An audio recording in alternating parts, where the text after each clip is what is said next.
जितनी स्विट्जरलैंड की total population है उससे ज़्यादा पाकिस्तान हर साल इंजीनियर बना देता है, लेकिन फिर भी उसके बाद रिसर्च और इनोवेशन में जो है वो स्विट्ज़रलैंड नंबर 1 पे है, पाकिस्तान से आगे है।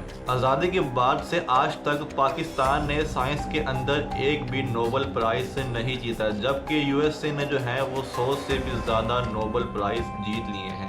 एक रिपोर्ट के मुताबिक 85% एजुकेटेड पाकिस्तानियों के पास जो है वो नौकरी ही नहीं है। और ये सारी बातें जो मैं बोल रहा हूँ इसका रूट कॉज फाइंड करने के लिए हमें टाइम में थोड़ा सा पीछे जाना पड़ेगा। जब ब्रिटिश हम पे रूल कर रहे थे तो ईस्ट इंडिया कंपनी के सामने जो है वो 2 बड़े चैलेंज थे। पहला कम्युनिकेशन और दूसरा जो था वो वर्कर और क्लर्क्स की उन्हें बहुत ही ज़्यादा ज़रूरत थी। तो इसीलिए थॉमस बेबिंगटन मैक्लोरे ने हमें इंग्लिश एजुकेशन एक्ट ऑफ 1835 दिया, जिससे उनके दोनों मसले जो हैं वो हल हो रहे थे। पहला, उनको बंदे चाहिए थे जो कि चुपचाप अपनी कुर्सी पर बैठ के अपना काम करें, सवाल ना करें और ज़्यादा क्रिएटिव ना हो। और दूसरा, कम्युनिकेशन इन इंग्लिश। इंग्लिश सबसे ज़्यादा बोले जाने वाली ज़बान जो है वो नहीं है, उसके बाद भी इंग्लिश एक ज़बान की बजाय जो है वो एक क्लास बन चुका है पाकिस्तान में। रशिया, चाइना, फ्रांस के अंदर जो है वो इतनी ज़्यादा इंग्लिश नहीं बोली जाती, जबकि जो है पाकिस्तान में हमें इंग्लिश बोलने पर मजबूर किया जाता है। ऐसा समझा जाता है कि जिसको इंग्लिश बोलनी ही नहीं आती उसके पास कम्युनिकेशन स्किल ही नहीं है, जबकि सिर्फ इंग्लिश एक ज़बान ही है। लेकिन पाकिस्तान में इसको इतनी हाइप मिली हुई है कि लोग जो हैं वो इंग्लिश बोल के जो है वो चौड़े हो जाते हैं कि हमें जो है पता नहीं क्या आता है। 5 साल पुराना iOS सिस्टम भी आज के दौर में जो है वो बहुत ही पुराना और आउटडेटेड माना जाता है। लेकिन इतनी इम्पोर्टेंट चीज़ हमारा एजुकेशन सिस्टम जो है वो आज भी वही पुराने वाला ही चल रहा है। हमारे एजुकेशन सिस्टम में रटने का मुकाबला होता है, जो बच्चा ज़्यादा रटे मारेगा उसको ज़्यादा नंबर मिलेंगे।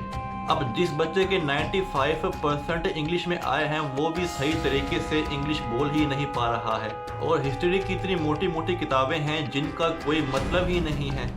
अगर आज की डेट में आपको हिस्ट्री के बारे में कुछ पता करना है तो आप गूगल से पता कर सकते हो, उसके लिए जो है वो रट्टे मारने की ज़रूरत नहीं है। स्कूलों में हर क्लास के अंदर जो है वो इंग्लिश का सब्जेक्ट पढ़ाया जाता है। 12-12 साल लगाने के बाद भी लोग जो है वो इंग्लिश को सही तरह से बोल नहीं पाते हैं। और उसी की दूसरी तरफ एक 5 साल का बच्चा बिना किसी बुक को पढ़े इंग्लिश बोल लेता है, क्योंकि उसको वैसा इन्वायरमेंट मिल रहा है। a+b का whole square is equal to a² + b² + 2ab। इसका रियल लाइफ में क्या यूज़ है किसी को भी नहीं पता, ना टीचर, ना प्रिंसिपल और ना बच्चों को पता। बस पढ़ाए चले जा रहे हैं। हो सकता है इसका कुछ मतलब हो, लेकिन अब ट्राई कर लो, किसी को भी पूछ लो, नहीं पता होगा कि इसका क्या मतलब है। लेकिन अगर आपने गलती से 2ab की जगह 3ab बोल दिया तो 4 लोग आपके ऊपर हंसने वाले मिल जाएंगे। किंडर जॉय में जो बच्चों को याद करवाने के लिए टेक्निक यूज़ होती है वो लाखों गुना बेहतर होती है कॉलेज की उस रट्टा मारने वाली टेक्निक से। और जिन बच्चों के रट्टा मारने से काफ़ी अच्छे नंबर आ जाते हैं, जो एग्ज़ाम में जो है वो पेपर छुपा छुपा कर लिखते हैं, आप नोटिस करना कि रियल लाइफ में जाके उनको बहुत ही मुश्किल होती है। हर किसी को सेम सिलेबस और सेम चीज़ सिखाई जाती है बिना उसकी कैपेबिलिटी को देखकर, और एक क्रिएटिविटी का तो दूर दूर तक नामो निशान ही नहीं होता। एग्जाम्पल से समझो तो अगर आप किसी शेर, हाथी या बकरी को एक लाइन से खड़ा कर दो और उनको बोलो कि आपने जो है ये पेड़ चढ़ना है, तो उनको तो यही लगेगा कि वो जो है किसी काम के ही नहीं है। और हमारे एजुकेशन सिस्टम में काफ़ी ऑप्शन भी नहीं है। सबसे ऊपर आता है बायो, उसके नीचे आती है मैथ, उसके नीचे आती है आर्ट्स। और आर्ट्स लेने वालों को तो लोग ऐसे समझते हैं कि जैसे ये लोग किसी काम के ही नहीं हैं, इनका तो कुछ हो ही नहीं सकता ज़िंदगी में आगे। हर माँ बाप को तो अपना बेटा या बेटी जो है वो इंजीनियर या डॉक्टर ही बनाना है। यूनिवर्सिटी वाले अगर कोई अलग जो है वो कोर्स ऑफ़र करते हैं जिसमें कोई क्रिएटिविटी हो तो माँ बाप जो है वो उसमें एंट्री ही नहीं करवाएंगे।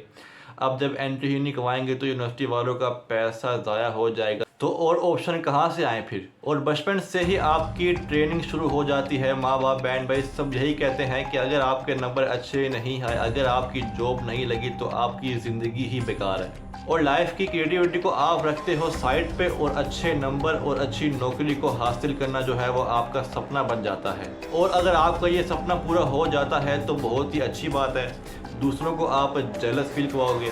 और अगर ये सपना आपका पूरा नहीं होता तो आप जो है वो सेल्फ डाउट में आ जाओगे।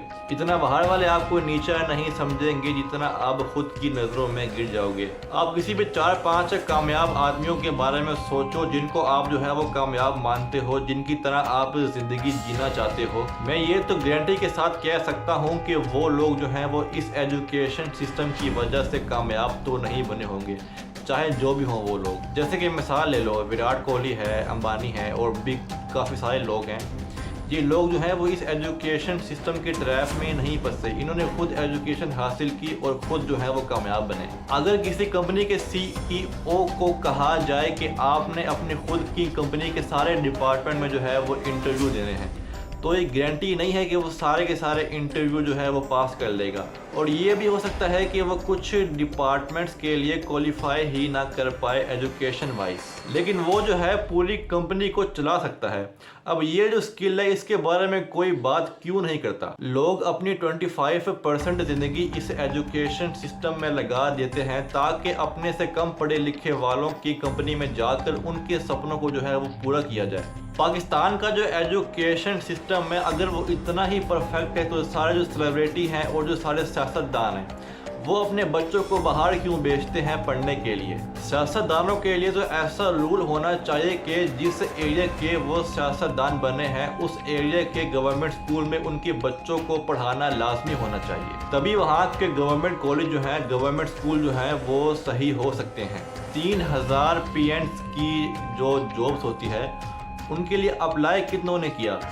लाखों की तादाद में जो ग्रेजुएट थे उन्होंने अप्लाई किया और लाखों की तादाद में जो पोस्ट ग्रेजुएट थे उन्होंने अप्लाई किया। ये हाल है हमारी एजुकेशन सिस्टम का। मैं यहाँ पर ISSB की बात तो नहीं करूँगा क्योंकि वो तो एक पैशन है। लोग जो है वो एक गवर्नमेंट जॉब के लिए 5 या 6 साल तक जो है वो तैयारी करते रहते हैं ताकि एक गवर्नमेंट जॉब मिल जाए। अगर उनसे पूछ लो कि भाई इतने टाइम से क्यों लगे हुए हो एक जॉब को हासिल करने के लिए, तो उनका जो है वो एक ही जवाब आएगा कि भाई जान जॉब जो है वो सिक्योर है, अगर काम नहीं भी करोगे तो पैसे तो मिलते ही रहेंगे। ये सारे काम चोरी वाली बातें हैं और ये हमारे दिमाग में इसीलिए आती हैं क्योंकि हमारा जो करंट एजुकेशन सिस्टम है वो हमें इतना कॉन्फिडेंस ही नहीं दिलाता कि अगर हम कहीं जाएंगे अपनी स्किल पर जाएंगे और वहाँ से हमें ना निकाला जाए। अब आने वाला दौर तो आपको पता ही है, AI का दौर है। हाँ, क्या पता हम जो चीज़ पढ़ रहे हों वो आगे जाके हो ही ना, वो AI से रिप्लेस हो जाए, बल्कि काफ़ी चीज़ जो है वो रिप्लेस हो भी चुकी हैं। तो फ्यूचर में कुछ भी हो सकता है, कुछ भी नहीं कह सकते कि ये एजुकेशन सिस्टम जो है वो आगे जाके हमारा काम आएगा या नहीं आएगा। हमें अपनी तरफ से क्रिएटिव होना पड़ेगा, कुछ और करना पड़ेगा, कुछ नया ट्राई करना पड़ेगा। तो दोस्तों आज के लिए इतना ही, मिलते हैं अगली वीडियो में। अल्लाह हाफिज़।